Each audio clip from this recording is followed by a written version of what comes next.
साहबंदगी साहबंदगी साहबंदगी। आज का विषय है आदमी और किताब। यह बात समझना अति आवश्यक है कि पृथ्वी पर पहले आदमी आया कि किताब।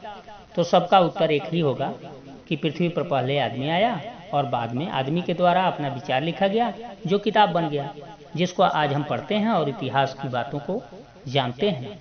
आज सभी लोग अपने अपने धार्मिक ग्रंथों में उलझे हुए हैं और एक दूसरे पर टीका टिप्पणी भी करते हैं, जिससे समाज में तनाव पैदा होता है। आदमी यह भूल चुका है कि सबसे पहले वह एक इंसान है और इंसानियत उसका पहला धर्म है। इसके सिवा बाकी सब बनावटी है। अगर किसी धर्म की पुस्तक पढ़ने से पढ़ने वाले के अंदर अलगाव और नफरत का भाव भर जाए तो वह पुस्तक धार्मिक हो ही नहीं सकता। उस पुस्तक को नहीं पढ़ना चाहिए, क्योंकि हम सब इस दुनिया में आए हैं मिलजुल कर रहने के लिए।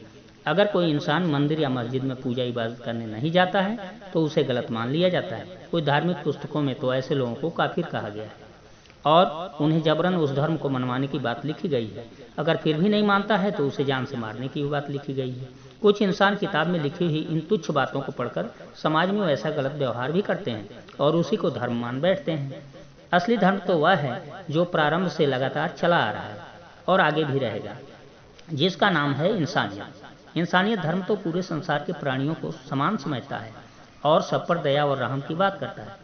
इंसान का सबसे बड़ा दुर्भाग्य यह है कि वह अपने वाणी की चतुराई से सही बात को भी दबाने की कोशिश करता है। अगर इंसान अपना अध्ययन करे तो पता चल जाएगा कि होश संभालने से लेकर आज तक वह कितना सही व कितना गलत है।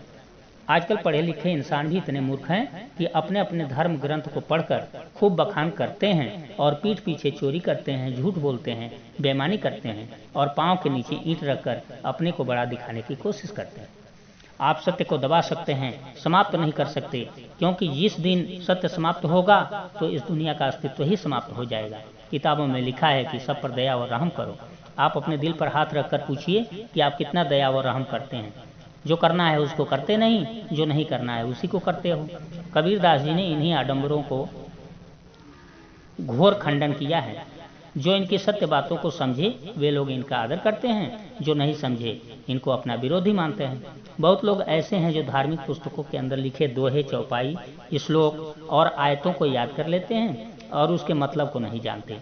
उनको अपने धर्म ग्रंथ की पूरी याद होने का अहंकार होता है और यही कहते हुए उनका जीवन समाप्त हो जाता है और कोई लाभ नहीं मिलता। कोई धार्मिक ग्रंथों में लिखा है कि स्वर्ग या जन्नत में जो जाता है उसको सुख की सारी सुविधाएं मिलती हैं, साथ ही मनोरंजन के लिए खूबसूरत स्त्रियां भी मिलती हैं। अब इस पर आप स्वयं विचार करें। एक मर्द को तो कई सुंदर स्त्रियां मिलती हैं, क्या स्त्री को भी कई सुंदर मर्द मिलते हैं क्या? अब आप कह सकते हैं कि इस बात पर टिप्पणी करना धर्म के खिलाफ है। यह कैसा नियम है कि एक मर्द कई औरतों के साथ मनोरंजन कर सकता है और एक औरत कई मर्दों के साथ मनोरंजन नहीं कर सकती? सभी धर्म ग्रंथों में तो औरतों को देवी की मान्यता दी गई है और इनका हमेशा सम्मान करने के लिए कहा गया है। पुरुषों से भी ऊंचा स्थान दिया गया है, लेकिन कुछ धर्म ग्रंथों में औरतों को अशुद्ध माना गया है, जिसकी वजह से धर्म स्थल में जाने से मना किया गया है। इस बात पर स्वयं आप विचार करें। जिस माँ के गर्भ में यह शरीर बना और पैदा होकर उसका दूध पीकर बड़े हुए, और बेटे का शरीर शुद्ध और माँ का शरीर अशुद्ध, जिस माँ का स्थान उस धर्म स्थल से भी ऊंचा है, उसी माँ का तिरस्कार। यहाँ माँ का मतलब हर औरत से है। औरत माँ है, बेटी है, पत्नी है, सब कुछ है। औरत और मर्द इस जीवन रूपी गाड़ी के दो पहिए हैं, जिससे जीवन की सारी व्यवस्था संचालित होती है। इसलिए दोनों का अधिकार बराबर है। इसलिए किताब में लिखी हुई बातों पर भी खूब विचार करना चाहिए। व्यक्ति अगर विचार करे तो उसे सही और गलत का खुद पता चल जाएगा। सभी धर्मों में उनके किताब किसी ज्ञानी महापुरुष के द्वारा लिखा गया है, लेकिन इस्लाम धर्म में कुरान को आसमानी किताब के नाम से जाना जाता है। इस किताब के मुताबिक जो इस्लाम के हिसाब से नहीं रहता वह काफिर है, वह जन्नत में नहीं जा सकता और अल्लाह के द्वारा उसको सजा मिलती है। अब यह बात समझने योग्य है कि जो कुरान को पढ़ते हैं और इस्लाम के शरीयत के हिसाब से रहते हैं तो उनको यहाँ पर तकलीफ, बीमारी क्यों होती है? बीमारी और तकलीफ तो केवल काफिरों को होना चाहिए। इसका मतलब यह है कि ये मुसलमान भी अल्लाह की नज़र में सही नहीं है। यह बात कड़वी है लेकिन सत्य है। अगर इसको अपने दिल में समझकर इसका सेवन करेंगे तो यह दवा का काम करेगा। मेरा मतलब कुरान का विरोध करना नहीं है, बल्कि कुरान में लिखी हुई कुछ आयतों की असलियत को समझना है जिससे समाज को सही रास्ता दिखाया जा सके। कोई मंदिर में गए, पूजा किए तो समझने लगे कि मेरे जैसा कोई पुजारी नहीं। कोई मस्जिद में गए, 5 वक्त की नमाज पढ़े तो समझने लगे कि मेरे जैसा कोई नमाजी नहीं। यही अज्ञानता है जो आपसी तनाव पैदा करती है। यह जरूरी नहीं है कि मंदिर में पूजा जो करता है और मस्जिद में जो नमाज पढ़ता है वही सही है, बाकी लोग गलत हैं। सही तो यह है कि किसी को मालिक मंदिर व मस्जिद में नहीं मिले। वह तो सबके दिल की बातों को जानने वाले हैं। वह जिसका दिल साफ है उसी में प्रकट हो गए। मेरे समझ से जिसका दिल साफ है उस पर उस मालिक की असीम कृपा है।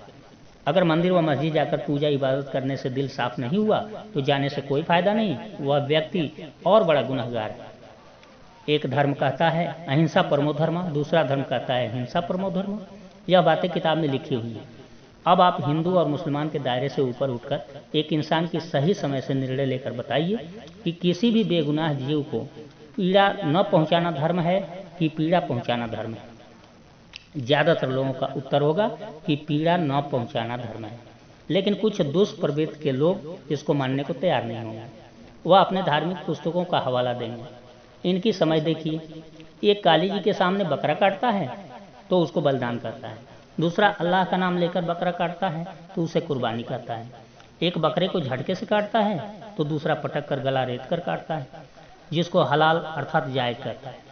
अब गौर करने की बात है कि अपने बेटे को कोई झटके से काटे या रेत कर काटे, दोनों में कौन सा तरीका अच्छा है।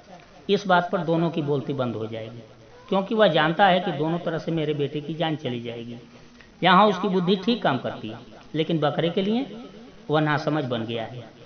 ऐसे लोगों से मैं निवेदन करता हूँ कि अपने धर्म की किताब पढ़िए, लेकिन उस पर विचार करके तब उसका अमल करिए। आप स्वयं सही और गलत को जान सकते हैं। कोई ज़रूरी नहीं कि हमारे बाप दादा जिस परंपरा को निभा रहे हैं वह सही है। साहबंदगी, साहबंदगी, साहबंदगी।